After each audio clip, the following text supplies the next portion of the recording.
El problema no es el examen, el problema es que no razonan lo que están haciendo. Entonces, ¿queda claro cómo se prepararía?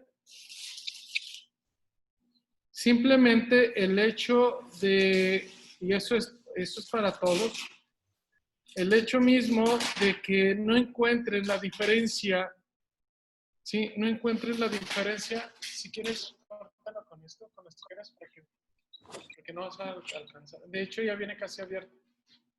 El hecho mismo de que no encuentren la equivalencia, porque la mayoría de los grupos, si no se crean, yo tengo muchos años dando esta materia y siempre les pregunto esto: ¿cuánto es lo mismo un decilitro que 100 mililitros? Y dudan, así como, pues, ¿quién sabe? Unos dicen sí, otros dicen no es lo mismo. ¿Cómo así? Pues, si es lo mismo, pues si es la décima parte de un litro y un litro tiene 1000, la décima parte de un litro, pues son 100, entonces son 100 mililitros, porque antes se expresaba en miligramos por 100 mililitros, y de 1992 para acá empezaron a ponerse como miligramos por decilitro, que es lo mismo, 100, y entonces ahora son por decilitro, que es lo mismo. Entonces, vamos a ver, pasado este punto, déjenme...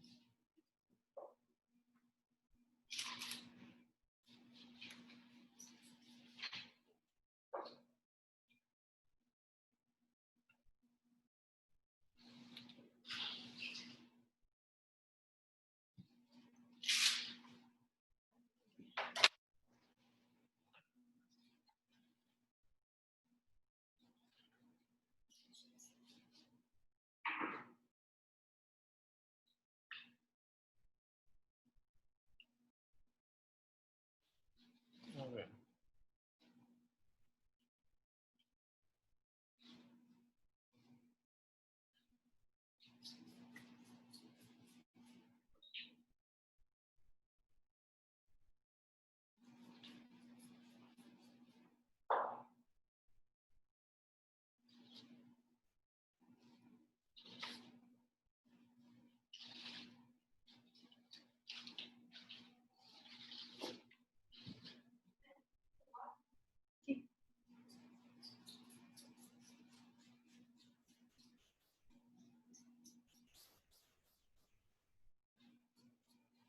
Está, ya lo ven. Eso sí lo ven, ¿verdad? Sí. Déjenme...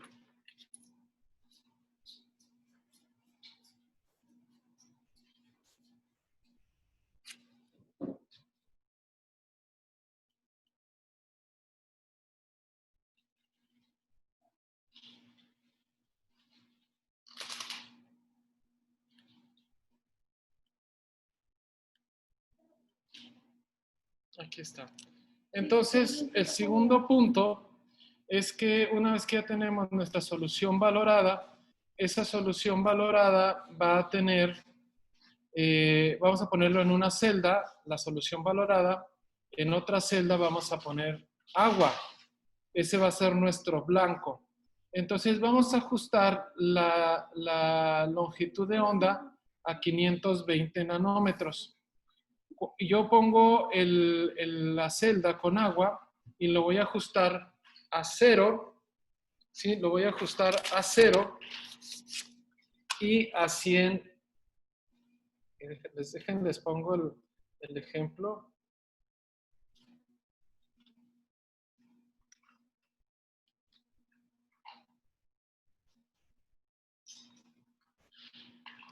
Esto lo voy a explicar en fotometría, pero es importante que sepan por qué.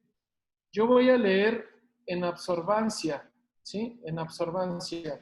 Entonces, la escala de medición o la escala de lectura va de 0 de absorbancia a 2. De 0 a 2.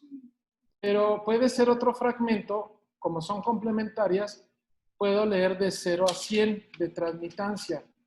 La transmitancia es como en pedazos, leer en pedazos grandes, pero yo no quiero leer en pedazos grandes porque si leo en pedazos grandes mi error va a ser grande.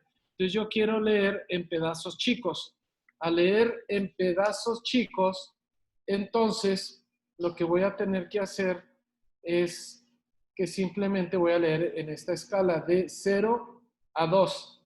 Y entonces voy a asegurarme que sea 0 con el agua y voy a poner 100 con agua. Entonces ya queda calibrado, de tal forma que cuando yo ponga mi celda con el reactivo, lo que va a hacer es que me va a leer una absorbancia X, que es el color del reactivo.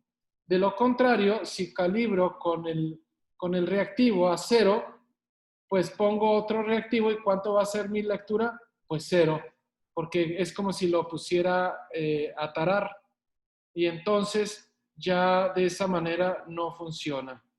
Entonces, lo voy a poner a 0 de absorbancia con agua y pongo la celda con el reactivo que ustedes acaban de preparar de 2.2 gramos de cloruro de cobalto en una solución al 1% de ácido clorhídrico. Y entonces le mido la absorbancia. Ya que lo puse a 0, saco mi celda y meto la celda del cloruro de cobalto. Y si el equipo está funcionando, si la lámpara tiene todavía alta sensibilidad o alta funcionabilidad, va a tener entre .430 y .460. Si tiene menos de esa absorbancia, la lámpara ya no funciona y el equipo no puede usarse. No puede usarse porque ya su sensibilidad es muy baja y entonces les va a dar error. La absorbancia a esa absorbancia hay que hacer algunas adecuaciones o cambiar la lámpara o limpiar la lámpara porque acumula polvo. Y al acumular polvo, pues la sensibilidad es menor, la lectura es menor. Entonces, si la absorbancia es mayor o menor, hay que corregir el problema porque puede ser que la lámpara no funcione, que el equipo no esté calibrado, que el ancho de banda no esté adecuado, la limpieza del prisma cromador esté sucio o la ventana o la rejilla o el colimador del espectrofotómetro esté inadecuado. Esas serían las posibles causas por las que un espectrofotómetro puede que no dé la lectura correcta. Otra manera muy sencilla de poder hacer todo esto sin que se quiebren la cabeza para saber cómo se prepara esa solución, pues simplemente es introducir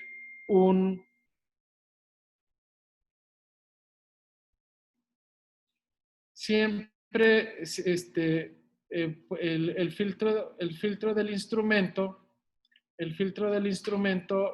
simplemente lo meten porque es una lámpara, es un cristal ópticamente regulado y entonces les va a dar esas absorbancias.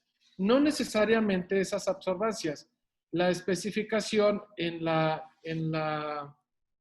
rejilla, la, la, la especificación de la absorbancia y la absorbancia a medir y la longitud de onda va a venir porque es como un tubo el que van a tener que meter y en la tapa del tubo dice este cristal, este filtro de dididium está calibrado a una absorbancia para que dé una absorbancia X con una longitud de onda X.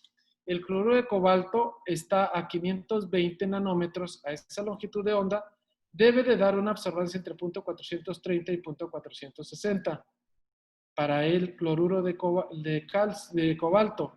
Pero en el filtro de dididium hay muchos filtros de dididium de diferentes calibres. Y entonces tendríamos que encontrar la correlación entre la absorbancia y la absorbancia y la longitud de onda. ¿Queda claro cómo vamos a verificar si el espectrofotómetro o la lámpara del espectrofotómetro está funcionando correctamente? Sí, Sí, profe, nada más, Sí, cuando profe. se iba a meter un filtro, ¿verdad? Ajá, el Filtro de- filtro de iridium es un filtro, es como si fuera un cristal, un cristal que está ensamblado en un plástico en forma de tubo, porque hay que meterlo ahí, la forma cilíndrica, y entonces lo meto, y lo que va a hacer, hagan de cuenta, si lo ven de frente, va a estar así.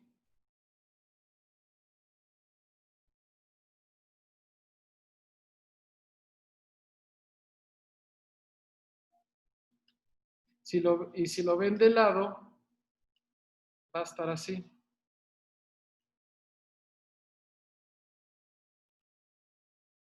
Hagan de cuenta. ¿Sí? Si esta parte es la de aquí, ¿sí? Esta parte es la de aquí.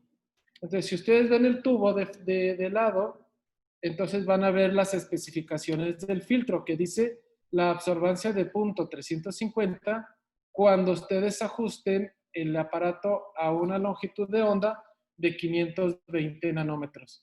¿Cómo es el cuerpo de ese tubo? Así, hagan de cuenta. Así es. Es un tubo y luego va a estar hueco, este cuadrito es hueco, porque ahí es donde está insertado o insertado el cristal. Entonces, cuando lo meto por aquí,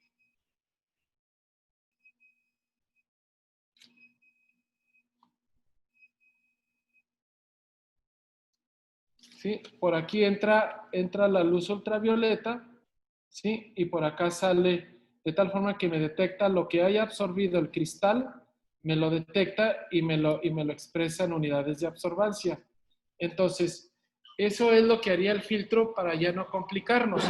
Pero como somos pobres, entonces no tenemos, yo sí tengo filtro de iridium, pero se los voy a mostrar la siguiente clase. Pero aquí en la facultad no lo tienen. Entonces hay que preparar el cloruro de cobalto, que aparte es un arte poderlo preparar. Ese cloruro de cobalto es el que nos va a servir para hacer la verificación de la lámpara del espectrofotómetro. ¿Cómo lo vamos a hacer? O sea, ya vimos cómo podemos verificar que el espectrofotómetro sí funciona. ¿Sí? ¿Tienen preguntas de eso hasta ahí? No, profe, todo bien. Gracias. ¿Sí? ¿Todos de acuerdo? Ahora vamos a hacer lo que equivaldría a la verificación de la pipeta, porque estamos con el tema de micropipetas. Vamos a ver, ya la verificamos, la funcionabilidad, es decir, la precisión y la exactitud por método gravimétrico. Por método colorimétrico, lo único que podemos medir es la precisión. No podemos medir la exactitud. ¿Sí queda claro esto? Por el método colorimétrico solo determinamos la precisión, no determinamos la exactitud. Con el método gravimétrico sí podemos determinar la precisión y podemos determinar la exactitud, pero con el colorimétrico nada más la precisión, porque no me va a medir más que un valor de absorbancia que va a ser directamente proporcional al volumen que yo quiero medir. Por ejemplo, vamos a necesitar 20 tubos de ensayo, ¿sí? Y vamos a preparar una solución de dicromato de potasio al 8%. ¿Cómo lo vamos a preparar?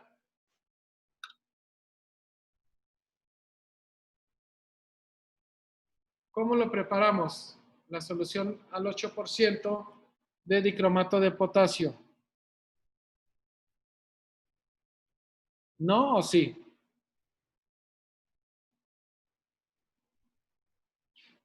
¿Nadie? Bueno, profe, vengo manejando, voy a ver,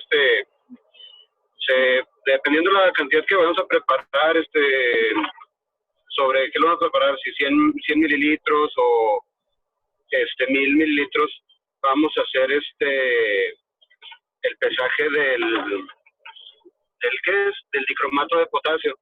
vamos a hacer los cálculos para preparar sobre el 8% de la solución que vamos a preparar.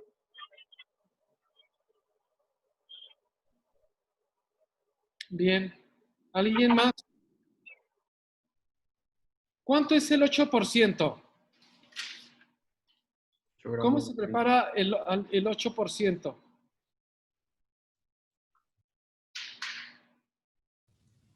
Diluyéndolo, ¿no? Eh, 0.8 de 10. sí. A ver, Brandon, ¿cómo lo vamos a preparar al 8%? Lo que pasa es que, muchachos, si no saben preparar soluciones, de verdad que estamos fritos, ¿eh? Estamos Bueno, es que fritos. depende, como dijo Gera, en qué lo vayamos a preparar o de qué, ¿no? No depende de nada, Brandon. Bueno, Yo 92. te digo, haré una solución al 8% de dicromato de potasio. ¿Cómo lo van a hacer? Siempre que no se especifica, como en el caso del cloruro de cobalto, ¿sí? Que es en ácido, ahí se especifica. Cuando no se especifica, se da por hecho que es agua. ¿Cómo lo voy a preparar?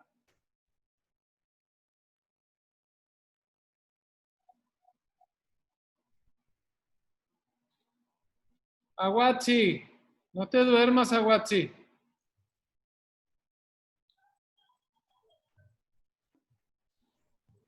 Neidy, 8 gramos de dicromato No. de potasio en 100 mililitros de agua. a ver, súbale su volumen. 8 gramos de dicromato de potasio en 100 mililitros de agua. ¿En 100? En 92, ¿no? En 92. Porque No, es la lectura, es que tienen que leer, tienen que entender la lectura, no se pueden ir. Cuando ustedes preparan agar, les dice, prepare 32 gramos por litro, ¿sí? Por litro. O sea, yo tengo mi litro y voy a tener 32 gramos, o sea, yo le voy a poner 32 gramos de agar al litro. Dice, 32 gramos por litro. Aquí no dice 8.8 por 100 litros, en 100 o a 100 mililitros. Dice al 8 por cada 100. Ah, o sea que una solución de 100 va a tener 8. Por lo tanto, yo necesito poner 8 gramos de dicromato en el matraz y luego lo voy a forar a 100. Eso es al 8 por 100 mililitros. Por cada 100 mililitros,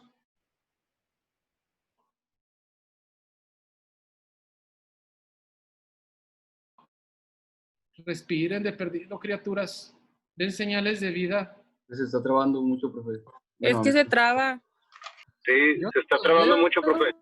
Comienza a hablar y de repente se traba. Se queda la imagen parada también, no se escucha ni el audio ni se ve que se mueva, profe. ¿Queda claro cómo se prepara el 8%? sí, se queda claro. Sí,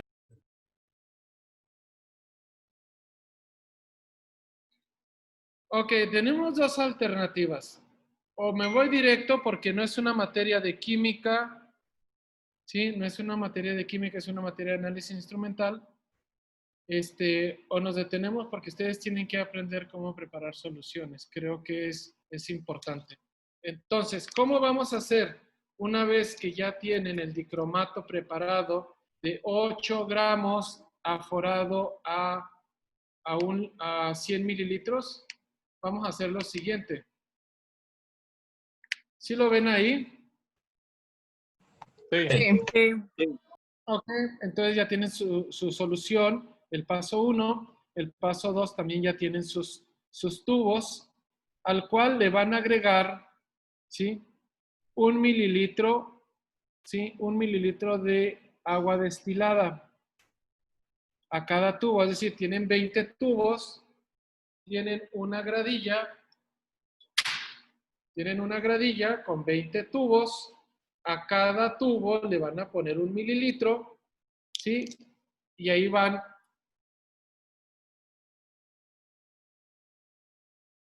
10 microlitros a cada tubo que contiene 1 mililitro. ¿Sí queda claro? Sí. 10 a cada tubo que tiene 1 mililitro, le van a poner 10 microlitros o 20 microlitros o 50 microlitros o 100 microlitros, lo que ustedes consideren, ¿sí? Lo que ustedes consideren. Sin embargo, ¿sí? ¿Por qué puede ser 50, 20? Aquí dice 10, pero 10 significa que van a medir la precisión de una pipeta o una micropipeta de 10. Entonces, van a leer la absorbancia de cada tubo que le agregaron 10 microlitros, lo van a mezclar y lo van a leer a 500 nanómetros. Van a poner un blanco de agua, igual, si ponen un blanco con la solución de dicromato de potasio, pues no les va a leer nada porque ya le quitaron el color. Entonces le ponen a 0 con agua y a 100 con agua para que les lea el color amarillo del dicromato de potasio de los 10 microlitros que pusieron en el mililitro de agua. Van a calcular exactamente lo mismo. Van a calcular el coeficiente de variación. Y si el coeficiente de variación es menor del 2%, significa que la pipeta funciona correctamente. Significa que está adecuadamente pipeteado. Pero si es mayor del 2%, entonces la pipeta y el operador funcionan incorrectamente. Y entonces hay que investigar cuál es el error. ¿Cuál es la causa del error? ¿Sí? ¿Tienen preguntas de esto? Acuérdense que la verificación colorimétrica es para medir solo la precisión, no para medir exactitud o veracidad, solo para medir la precisión, porque entonces yo voy a agregar a mis tubos que tienen 1 mililitro, yo le voy a agregar el volumen del líquido, en este caso del dicromato al 8%, se lo voy a agregar y luego voy a medir la absorbancia de cada tubo. Como lo voy a hacer por 20, el que sean 20 es porque estadísticamente, acuérdense que hay una fórmula para calcular la desviación estándar que es igual a la raíz cuadrada de la diferencia de medias entre n. ¿Sí? Es raíz cuadrada, luego entre paréntesis, de x1 hasta xn entre la n. Es decir, el número de determinaciones es la x, x1, x2, x3 hasta x20. Entonces, x1 hasta xn, porque yo digo que puede ser 20, pero igual pueden ser 40, entre n. Si ustedes utilizan menos de 20, tendrían que hacer una corrección y poner n-1.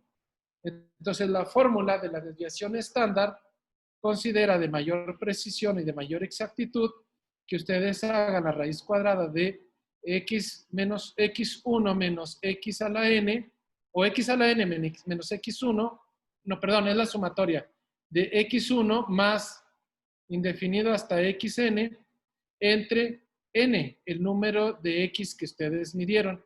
Si miden menos de 20 es n-1, si miden más de 20 es n. Por eso tiene que ser 20, la mínima. No crean que al que diseñó el método, no crean que, pues vamos a mortificarlos porque podemos hacerlo con 5, pero vamos a fregarlos y a ponerlos 20. No, es porque estadísticamente eso es significativo.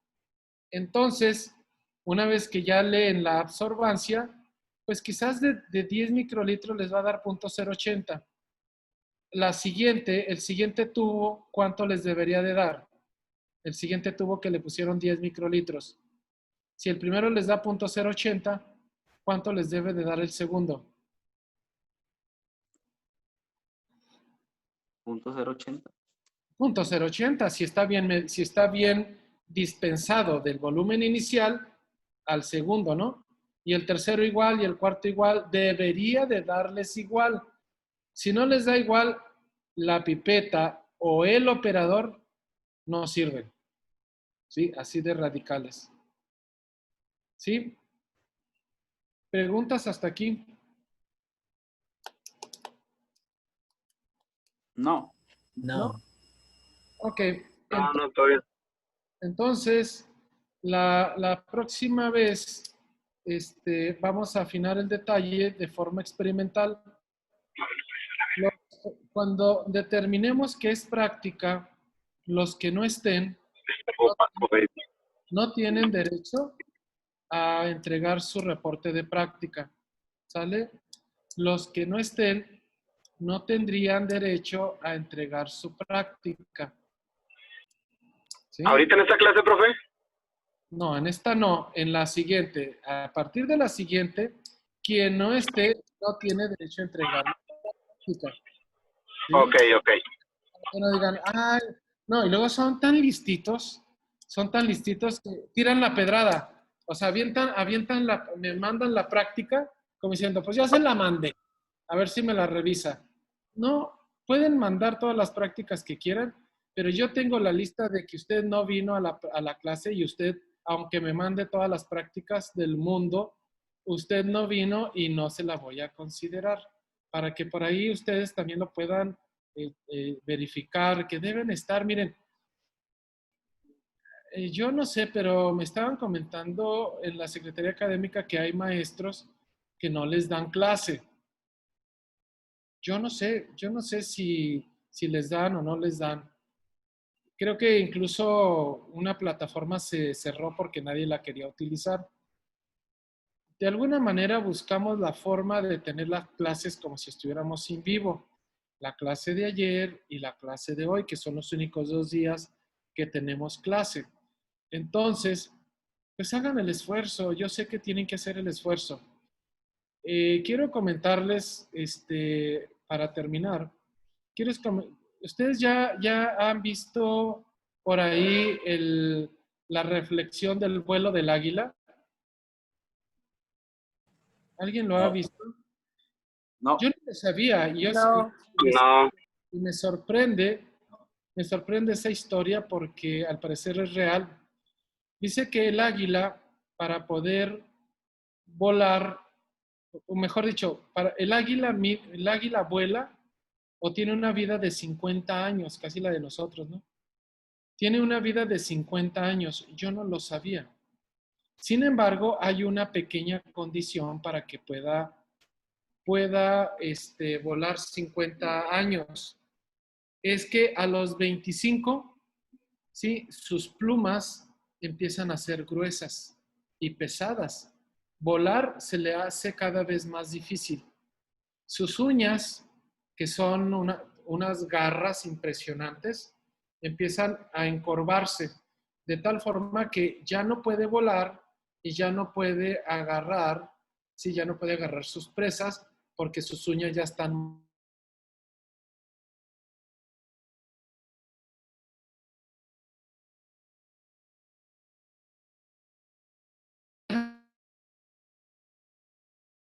y mañana, es más, mañana voy a que me corten las uñas porque ya las traigo muy largas. No, el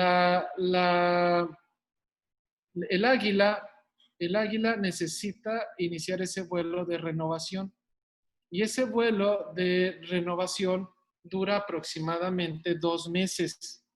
Fíjense, tiene que esperar 25 años para la renovación.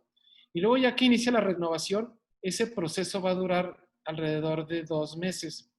En esos 2 meses, ella con su pico empieza a arrancarse, ¿sí? Empieza a arrancarse las uñas, ¿sí? Empieza a arrancarse las uñas. Y luego le van a empezar a salir uñas nuevas.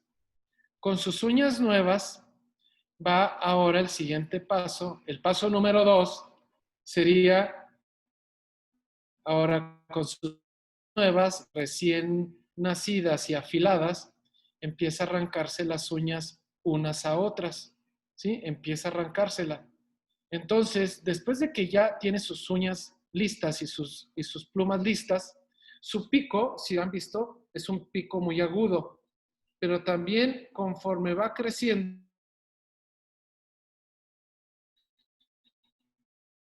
la empieza a golpearse, porque para hacer ese proceso de renovación se tiene que ir a un nido en las montañas, un paredón le llaman ellos en la historia, se va a un paredón, entonces ahí no come durante ese tiempo, porque pues cómo va a comer si no tiene